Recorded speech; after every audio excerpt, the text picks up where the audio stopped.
මේ මෝඩ පුතායි කමෙන්ට් එක බලන්නකෝ. ඔයා කඩේ යන්නේ කාටද කියලා මිනිස්සු දන්නවා. How to say this sentence in English? අපි කොහොමද මේ වාක්‍ය ඉංග්‍රීසි වලින් කියන්නේ? ඔයා කඩේ යන්නේ කාටද කියලා මිනිස්සු දන්නවා. right.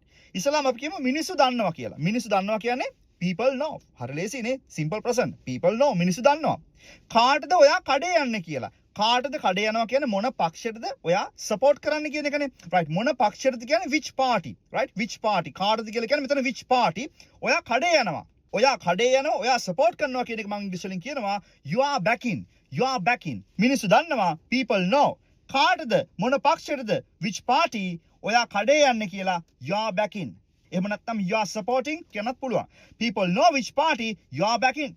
That is how it is said in English guys. අන්න එහෙමයි මේ වාක්‍ය ඉංග්‍රීසි වලින් කියන්නේ. ඉතින් ඇත්තටම මම නම් කිසිම දේශපාලන පක්ෂයකට කඩේ යන්නේ නැහැ. මම කරන්නේ trending political post එකක් මොහොර දැක්කොත් එහෙම ඒකට ලස්සන lesson එකක් කරන එක විතරයි. ඒක රනිල්ද මහින්දද අනුරද සජිත්ද නාමල්ද කවුද දාලා නැහැ.